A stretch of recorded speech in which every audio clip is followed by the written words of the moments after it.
Welcome back, everyone. I hope you had some nice conversations and enjoyed your coffee. We now turn to our next panel, Bridging Divides, Rethinking Global Cooperation in Turbulent Times.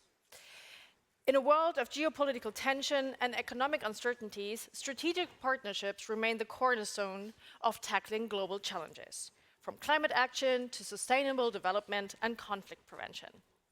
It's my pleasure to hand over to our moderator for this session, Tasnim Kadiri from Weltspiegel ARD, who will guide us through this debate. Tasnim, the floor is yours.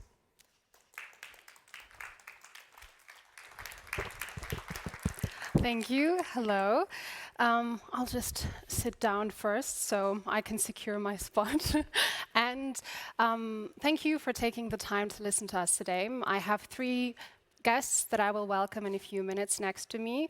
And on this panel, we want to together explore how global cooperation can remain credible and effective at a moment of rising geopolitical rivalry, economic tension, and deepening fragmentation. We will look at what it takes to build trust, an important word when we talk about our cooperation between each other, and how to shift old power dynamics and create partnerships that feel genuinely shared. And we ask what concrete changes in mindset need to be taken for that. I would like to welcome together with you Cristina Duarte for this, Professor Wang Dong, and Ingrid-Gabriela Hoven. Big applause for these 3 guests, please. You sit here, you sit there, and Ingrid sits there. Okay. Next to me is Cristina Duarte. She's the UN Under-Secretary General and Special Advisor on Africa, drawing on a decade as Cape Verde's finance minister and extensive international governance experience. Next to her, you see Professor Wang Dong, a leading international relations scholar at Peking University and executive director at its Institute for Global Cooperation and Understanding. And last but not least, Ingrid-Gabriela Hoven, a managing director at GIZ with decades of senior leadership in German development policy and a former executive director at the World Bank. Thank you for taking the time.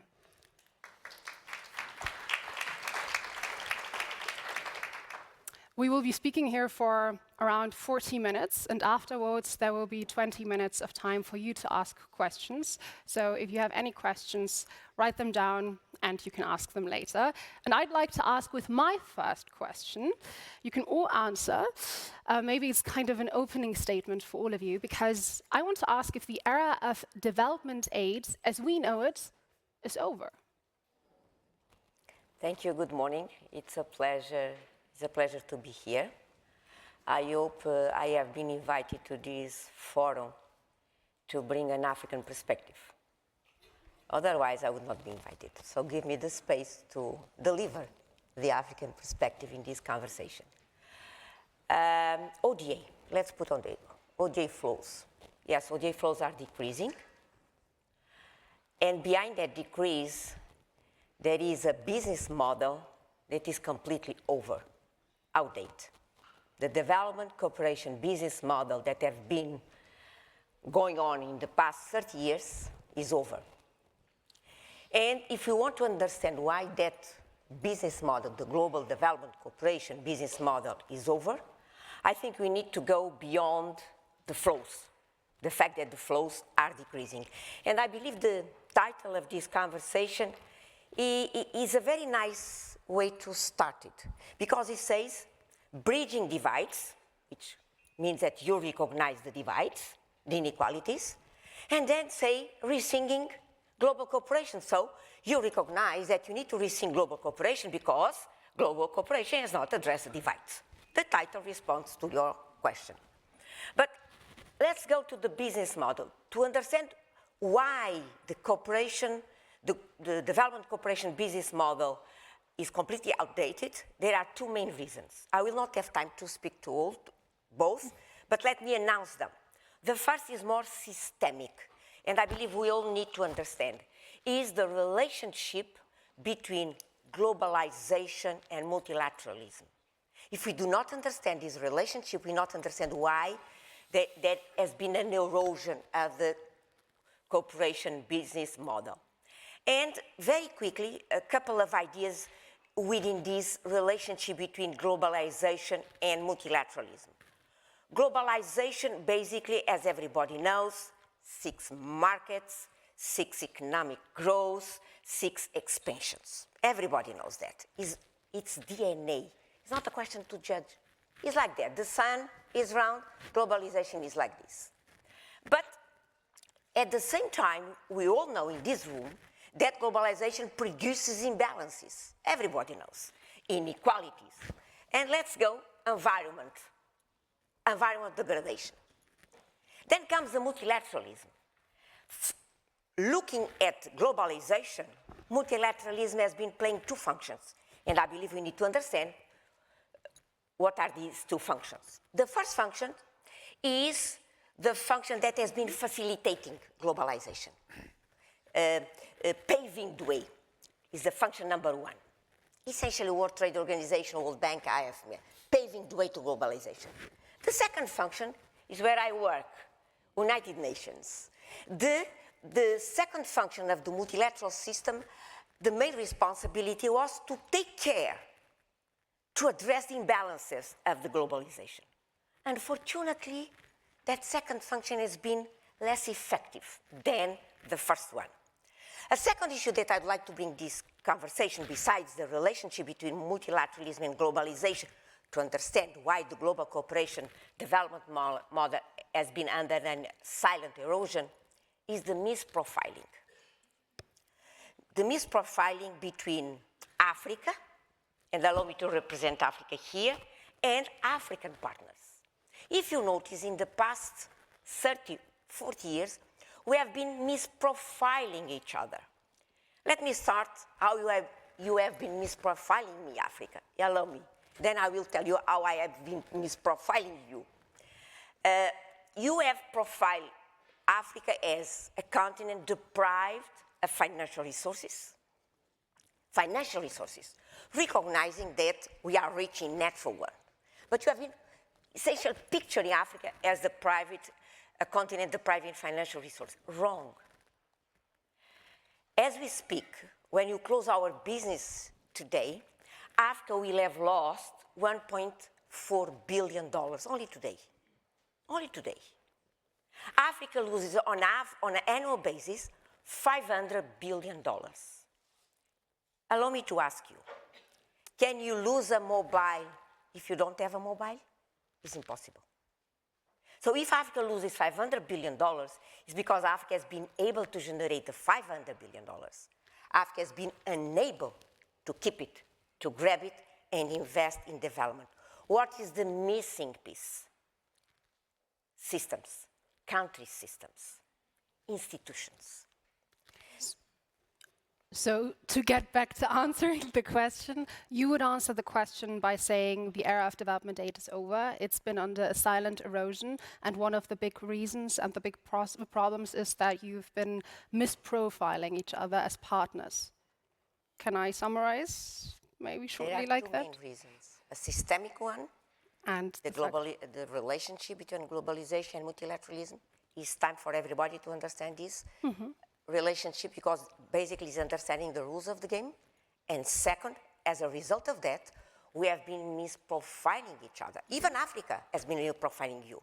Okay. I receive in my office, just my last sentence, every September I receive in my office African ministers of finance. They come to my office and they ask for me to help them getting more money from the UN. Do you know what I tell them? You came to my office asking for something that you have, and I don't. How come? It cannot be. You have. You came to my office asking for money for financial resources, but you have it, and UN system doesn't. So this is the misprofiling that I would like to bring this conversation, and I stop here. Okay, thank you for your opening statement, and I'll move the question to you, Dong, and to Ingrid. Would you say, after hearing this, maybe you can answer to that too, the era of development aid as we've known it is over, and why? Maybe you want to start. Thank you, Tasnia. It is my privilege honor to be back to the Berlin Foreign Policy Forum.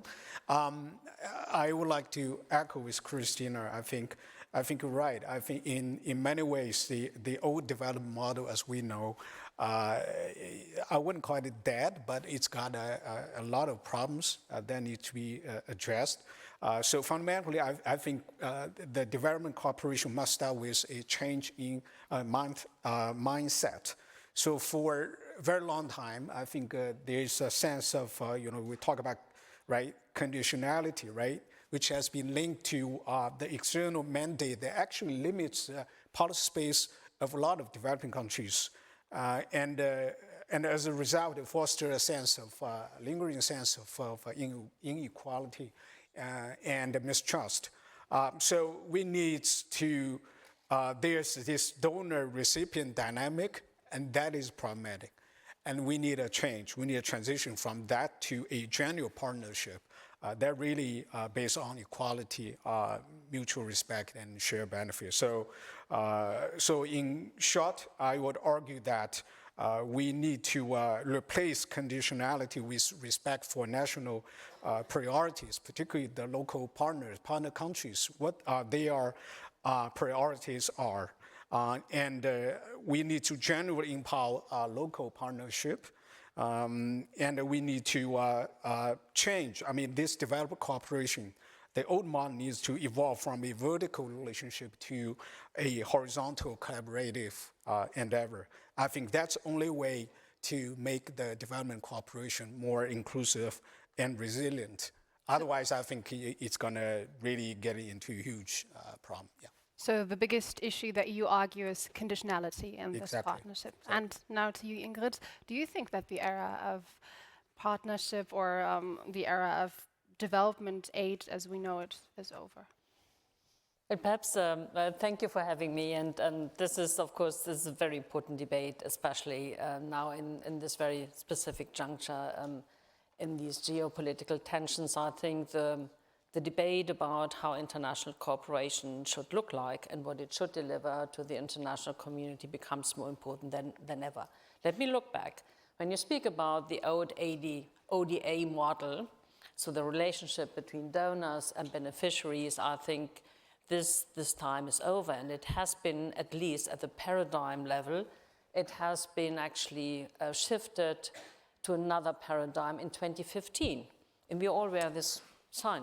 We have the SDGs. In the same year, this is actually an agenda for the whole world. It doesn't differentiate between North and South. It's an agenda with commitments made also by industrialized countries. Additionally, in the same year, we concluded the Paris Accord, which is an agenda of mutual benefit and mutual commitments, and actually an expression that we won't solve the global crisis alone, only if we really invest in partnerships. Of course, there are different responsibilities, different levels of possibilities to work towards a climate decarbonized economy and society. But in 2015, actually, for me, this was a departing point where we shifted the paradigm from a North-South traditional ODA paradigm towards a new agenda of global partnerships, global responsibilities, value-based, but at the same time also incorporating interests of the different regions and partner countries. What hasn't changed was actually the underlying institutional setting. And the setting, which was below it, actually created continuously new asymmetries. And I can understand that especially the so-called Global South after the COVID-19 crisis, which had incredibly huge impact on societies and economies, that they felt that these asymmetries were even growing. So there is a demand in us that we should actually change the international institutional system and give more voice to the Global South. There is an ask that we should deal with the debt crisis, which actually deprives many countries from budgetary resources that would be needed for health and education.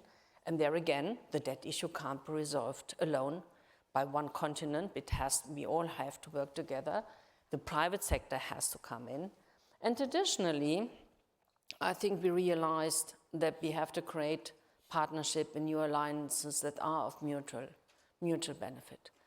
What has happened since then? Unfortunately, and this is the real crisis, that now international cooperation generally has come under threat. It has been questioned whether spending in the global south is a worthwhile investment.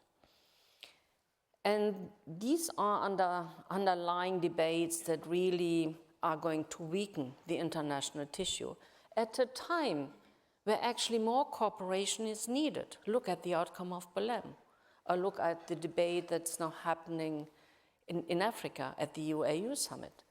So, and even the Munich Security Conference has underlined that we need a different kind of partnership for the future to secure actually a safer world for all people. I think we have to reinvent partnerships. I'm not saying we have to go back to the old models.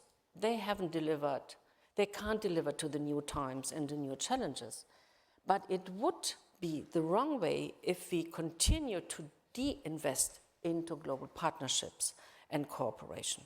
But all of you agree with different arguments that the way we work as right now does not work. One question I have to you, Dong, because you mentioned conditionality as a problem in this partnership, because it's not partnership. Dong, and maybe you, Christina, as well, do China and the global south see partnership differently than Europe does? If you want, you can answer, Dong, would you say? Okay, sure. I think in China's experiences, either through the South-South cooperation or global development initiative, I think the most sustainable projects are always the ones that align with development priorities that are articulated by the partner countries themselves. So in other words, in the old model, we have been, three of us, we all criticizing, almost like, right, there's here's you must do A, B, C, a list. That is problematic. But rather, I think what we should be asking is that what are your goals and how we can support your capacity to achieve them. So in that way, I think this idea of co-creation is also very important. I think really advocates for joint planning, joint implementation, and joint assessment. So that's a way we can ensure that local actors have a real voice throughout this entire process. And I would say that based on China's experiences, that's the most successful way that to make the development model work. Christina, yeah, you are already. I want to jump something that Ingrid said it, and I think is critical. SDGs, yes, Ingrid, is a change of paradigm, conceptually speaking. Conceptually, yeah. Tout court. Because everybody is completely out of track. And why, and we need to say it in a very open way, why we have been unable to deliver the SDGs. 2030 is in 5 years. Even any target. Because we create a new paradigm from a conceptual framework standpoint. But when you look around, searching for a global governance to implement it, none. Why the global governance was not up to the challenge in terms of implementing the SDGs? Sorry, Ingrid, allow me to go back to my first aspect that I brought to this conversation, the relationship between globalization and multilateralism. The second function of multilateralism, the function, United Nations, let me talk about, that was supposed to take care of the imbalances, it didn't. And the imbalance just kept growing, correct? The inequalities. And what happened is that, for example, because the second function, in my opinion, has been crowded out by the first, global regulatory management, zero. Global leadership and accountability. To try to explain to my daughter very quickly, we have, as we speak, we have 780 million people below the poverty line. Globally, not nationally, at a global level, who is accountable for? Nobody. Nobody responds to the planet poverty. At the national, yes, you have governments, you have entities, but at the global level, there is no entity that is responsible. So I believe that the global governance has been under a sort of erosion process and reached a level that has been completely unable to deliver the SDGs. And I don't believe we are not going to get there by 2030. Someone will come with another framework. Yes, well, Ingrid. well, on partnerships, at least at GIZ, strengthening the capacities. Oh, sorry. I need a sip of water. Coming back to your question on partnership. Of course, this is on the co-creation, to build trust with your partners, to invest into relationships, to make sure that you build up institutional and people's capacity really to take care of their own future. This is very much on the DNA of GIZ and also in the German Development Corporation and the European one. So sorry. But we are being confronted, and I think that this was worthwhile doing so. And it has paid off in the past, because when we nowadays speak to partners, what they really appreciate, and we do this analysis from time to time, they said, because you are trustworthy, you are transparent in your doing, you take time, and you listen. Trust can only grow if you listen first, and then you decide and implement.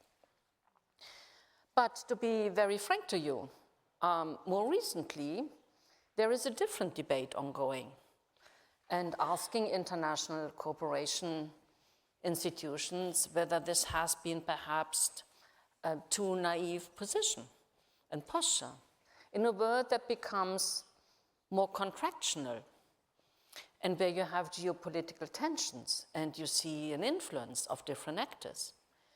So I don't think that we should go down the route of more contractual relationships, but we have to confront the ask whether we can't actually bring in interest, both from the partner countries and from the countries that cooperate from the global north, much more into these relationships, the new partnerships. And I think this is an issue that we have to address, because when we speak as GIZ to our African partners, we realize that they do understand this question. And for them, this is also probably an opening where they could actually factor in some sectors' interests, and they articulate them perhaps more openly than in the past, where they perhaps adapted their ask and their language towards the so-called business speech of the old ODA framework. So what I see, and this is beneficial, I think, is that we get a new dialogue in place about value-based cooperation. I don't think that we should actually divert from this, but at the same time to address those areas and sectors where we find mutual interest, and we listen. I give you one example from Chile, from a different continent, and Chile is already a middle-income country. We are working with Chile in the sector of critical raw materials. And of course, Chile has raised this point vis-à-vis the German government that they would not like to continue to be simply to deal with activism, but they would like to see a higher value created within the country. So how do we make sure that we get robust raw material partnerships in place, and at the same time we mobilize the type of private sector investments that are needed to create jobs and additional value in country? I think this is doable, and this is a new actually part of the endeavor that global partnerships have to address. And there are many similar examples also from Africa and from Asia. What I want to say is that what is needed is actually a partnership that is a little bit more long-standing. Mm-hmm. We can't actually hop every 2 years into other themes. It has to be a long-standing partnership. We have to invest more in dialogue, continuous political dialogue. Don't stop it if times become more difficult. And thirdly, and this relates back to Christina's point, quite frankly, we also have to make sure that we have a really robust financing commitment. Again, this was a big issue at the COP30 in Belém. Are the commitments reliable? Are they going to be delivered? Is this sufficient to deal with the global crisis? And you have read all the answers in this respect. And I can only say Europe and also Germany have been very reliable partners in this respect, but they have to continue to do so. Unless they do so, it will be difficult really to create the new type of alliances that we need in order to create ambitious global policies that save us. But I think one big point you made is that structural reform is needed in the big institutions, you as well, because you said the perspective of going to a different country and saying we're helping you, there needs to be more of an openness and them saying we want to do this and this. Therefore, especially to you the question, Ingrid, to get to the point of Christina, is it possible to regain trust with many countries, especially the global south, especially Africa, without these structural reforms? Just saying, okay, let's start doing new long-lasting, let's just forget the last years. How do you regain the trust that apparently has been lost these past years?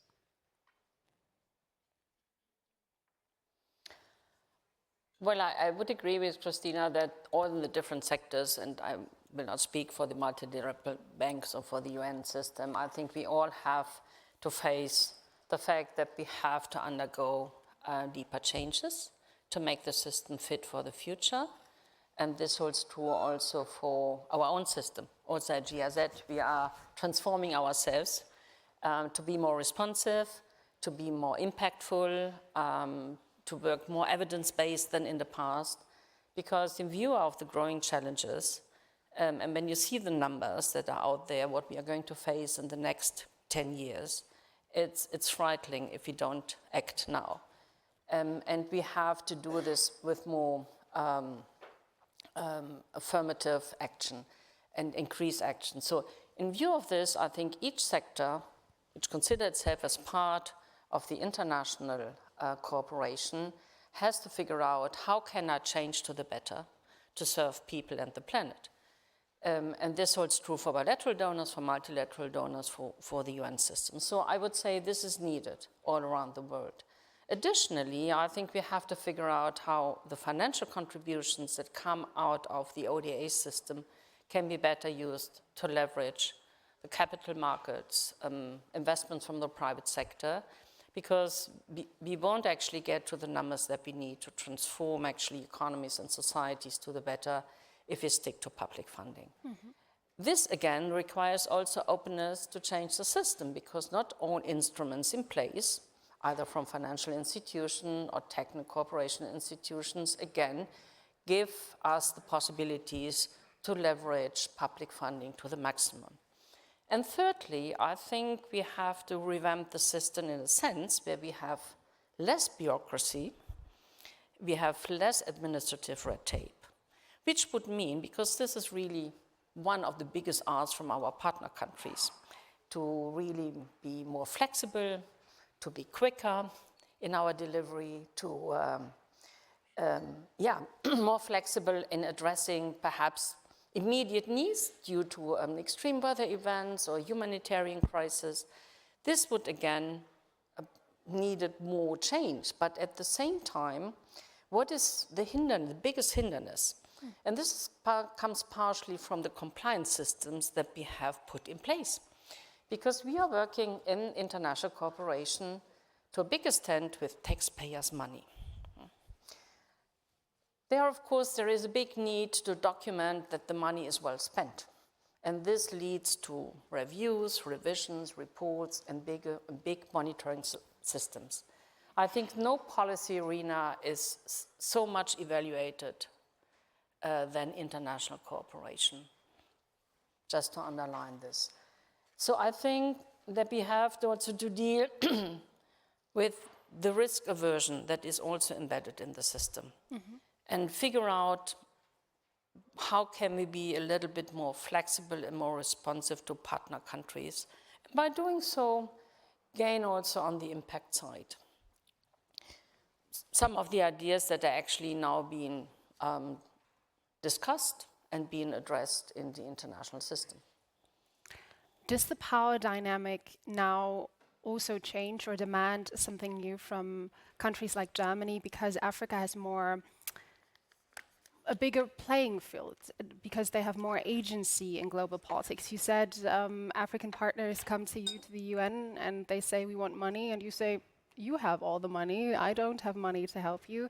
Does that mean that Africa, when coming into these discussions, have more agency in global politics today than many years ago? Do you think that there actually is a change in that? 2 or 3 issues very quickly. Partnerships. I just delivered a lecture on partnerships 4 days ago in Kampala. Was about industrialization. When you look at Africa and you see the industrialization level and all the partnerships that have been there to industrialize Africa, dozens and dozens and dozens, the most honest conclusion you need to reach at those partnerships have not delivered. First. But partnership is made of 2 sides. Both sides have not delivered. And in my opinion, and I said it in a very open way, I do believe that Africa has been landing in these partnerships without a clear purpose. When you enter in a partnership without a clear purpose, be ready. Partnerships are not neutral. Sorry. If you enter in a partnership with purpose, someone will carry his own purpose.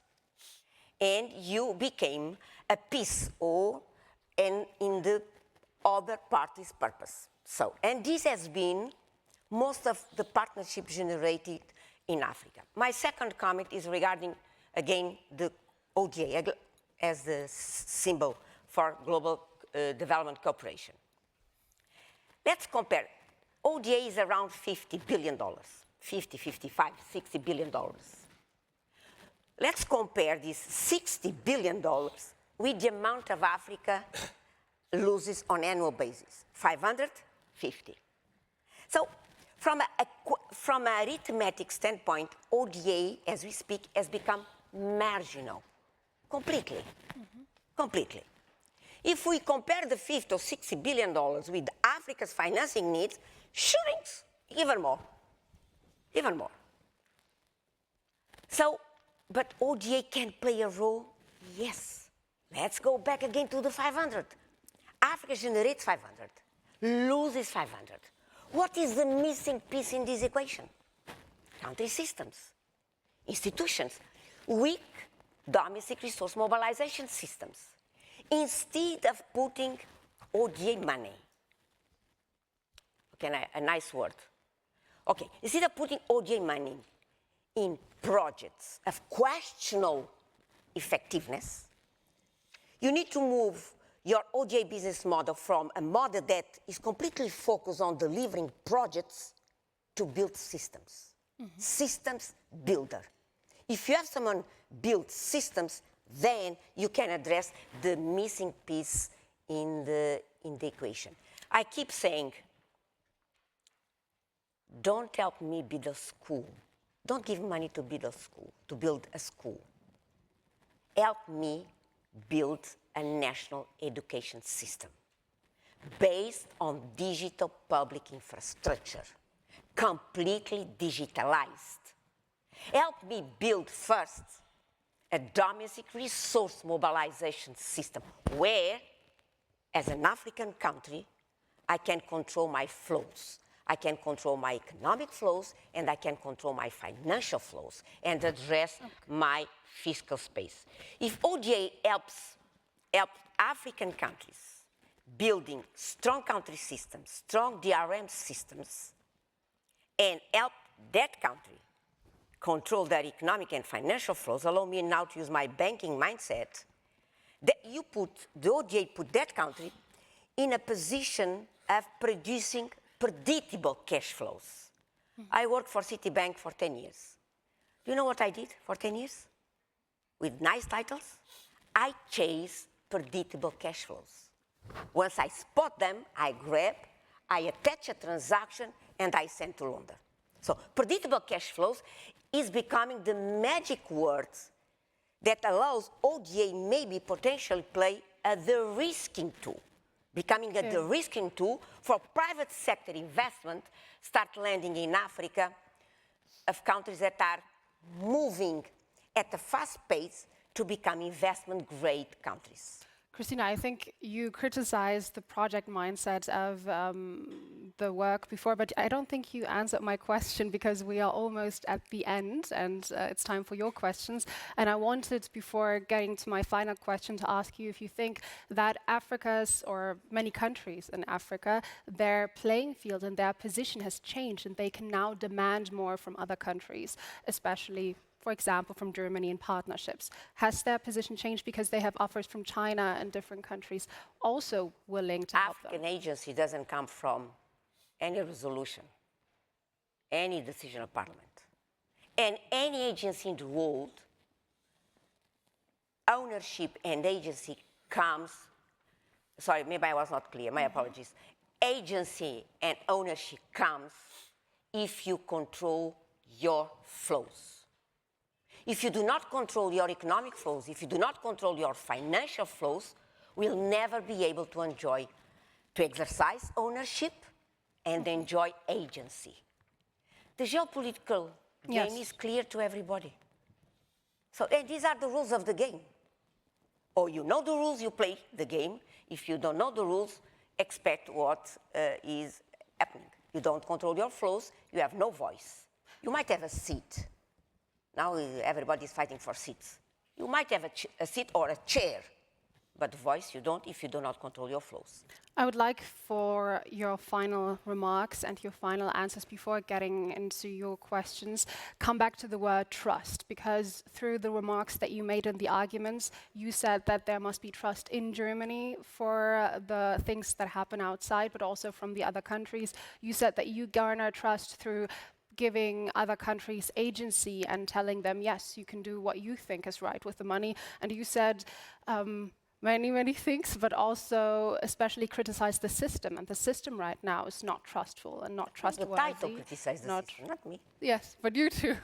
And I would like to get one last short answer by everyone, really short, because we don't have much more time, to understand what one shift in 3 sentences, I'm going to give you that limit, and I'm going to stop you after 4 sentences max, what one shift must be done to garner more trust that actually helps to build effective partnerships on ICE level.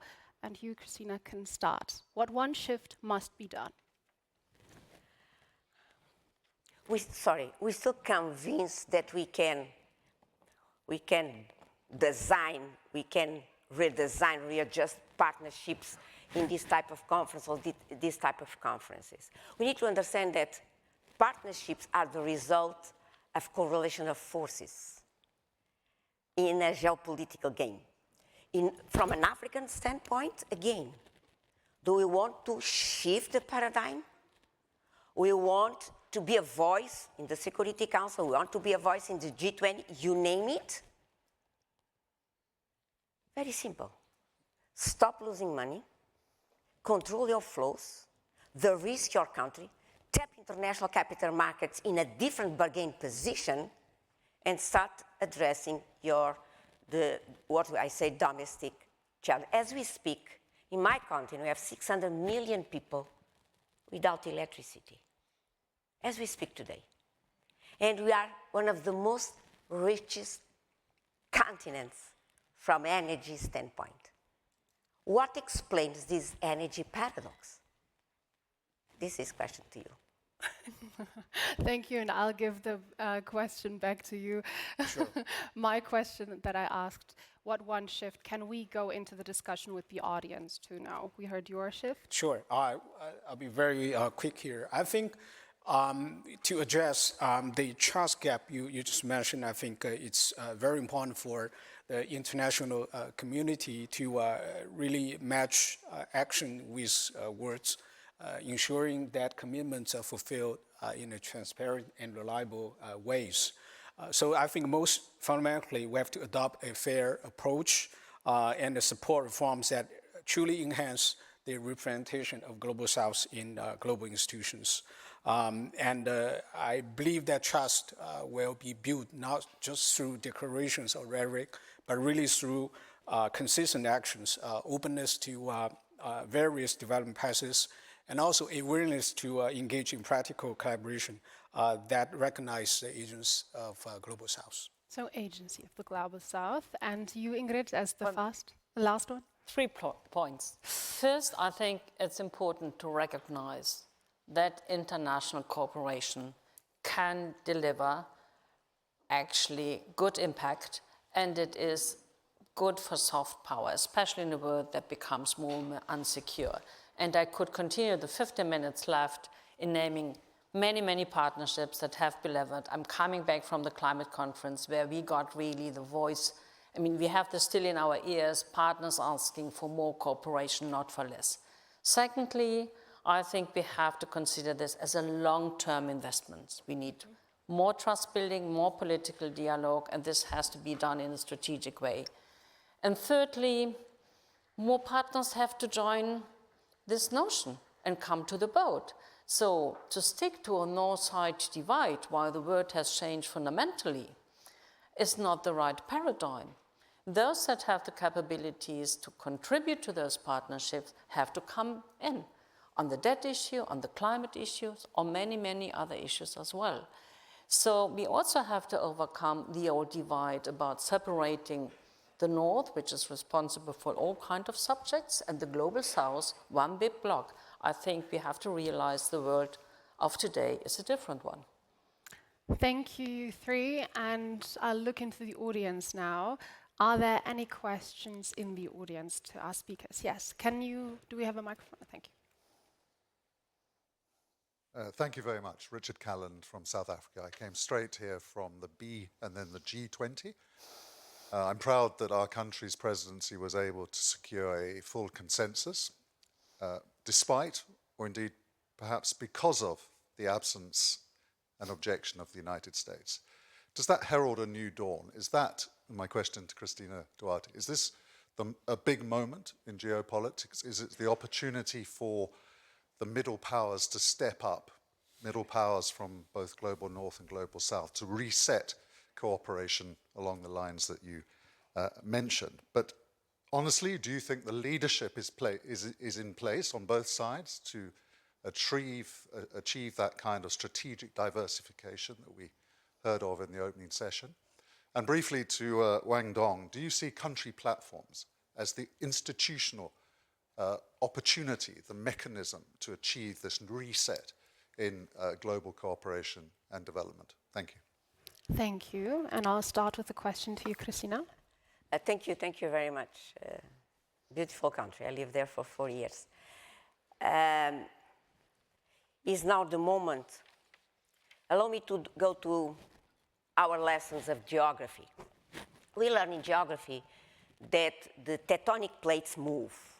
When the tectonic plates move, we have eruption, instability. I do believe that from a historical standpoint and from a geopolitical standpoint, the geopolitical tectonic plates are moving. And this is the reason that instability, conflict, eruption has increased. And the instability is a transition phase, as we learn in geography, where the tectonic plates find, again, a new level of stability. That new level of stability will have new players. They're out there, and they're claiming their space. So yes, it's an opportunity for Africa. So this transition period, where the geopolitical tectonic plates are moving, yes, is an opportunity for Africa to jump and take the opportunity and become a player. So I agree with you. In terms of leadership, leadership if you agree with this reasoning, geopolitical reasoning, geopolitical conversations, I think, need to start again at a state level. What I mean by that? The multilateral system is, I think, is in crisis. Because the states, the pieces of the multilateral system are also has been fragilized, has been under crisis. You know that new players, for example, multinationals, are in this game. We keep not looking at them, not considering them geopolitical actors, but they are. Globalization. So in this scenario, I believe that the new leadership that will come after the eruption and the movement of the tectonic plates, Africa will be there? Yes. Demographics. Do you know that in 60 years, one out of 4 will be Africans? So demographics will drive the world to that new level of equilibrium. It's just a question of time. Yeah. Briefly, I don't think the development assistance should be tied to a with us or against us, this geopolitical mentality. Of course, for instance, we understand that the United States, right, and China are in this great power competition. So this is a form of the titanic sort of shift Christian also referring to. So the question is, for instance, can we think of the possibility of United States and China jointly, doing development assistance in Africa? Is this still possible? It might sounds like thinking out of the box way of thinking about this, but I think I would argue that we also need to really to think about the space or possibility of starting that dialogue and the conversation between China and the United States. So in short, I think strengthening the UN-centered multilateralism and enhancing the role of regional institutions and ensuring predictability in financing, those are all the important steps. And above all, I think how to really using, not the geopolitical context not only becomes a constraint, but whether or not there is possibility that we can transcend that, whether or not that could become part of the dialogue between and China and the United States. I think we need to be more creative in thinking along those lines. I don't see any more raised hands. Oh, okay, are there any more questions just for the time so we know for the answers how short they should be? Okay. Thank you so much for the excellent panel. My name is Junaid Gurer from George C. Marshall European Center for Security Studies. At least 2 key takeaways from my side from the panel. One is things are changing. The second thing is trust is important. But when we talk about trust, we cannot leave this panel without talking about corruption. Mm-hmm.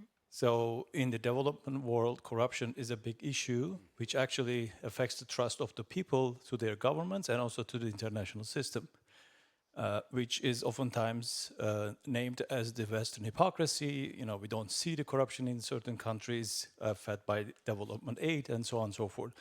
What do you think the role of corruption, how we should address corruption in the new term of the change, whatever we have afterwards? Thank you. I'd like to guide this question to you, Ingrid, because you also spoke on trust that you have to get, for example, in Germany for bringing money somewhere else. Do you have an answer? Yeah, and possibly the question, how this is being perceived by the regions themselves would also be important to complement this question. Let me perhaps first pick up one point you've just raised about trilateral cooperation between United States, China, and perhaps Africa. Actually, Germany is doing this already with China in Africa, and it has in a couple of countries, and it has actually raised the understanding, mutual understanding between Chinese organizations and German organizations about the philosophy in doing international cooperation in Africa. So this is already a model that one could replicate, duplicate with other major stakeholders. Well, I mean, the corruption issue is, of course, a big one when it comes to relationship between the people and the government. Do they trust in paying taxes? Domestic resource mobilization has been raised by Christina, a very important subject. Actually, there are big partnerships in place. But the question is always, no? So do I need to see an improvement in service delivery by the government, and then I feel more trustful in paying taxes, or vice versa, chicken and egg problem? I mean, what we can do as international cooperation is actually to advise governments how they can increase transparency, we can support campaigning, we can address this in the political dialogue, and can point perhaps to pockets where we feel that where corruption is not sufficiently addressed. It's also, again, an endeavor that takes time. You don't change perceptions overnight by the population.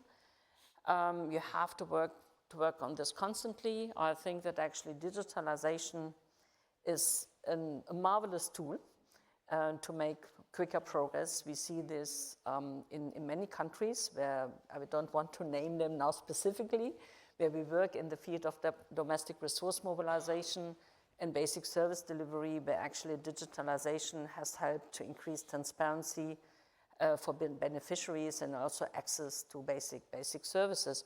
So again, there are possibilities to work on these matters, but finally, quite frankly, all depends on the political will of those that are in charge, whether they would like to address this or not, and how deep they go.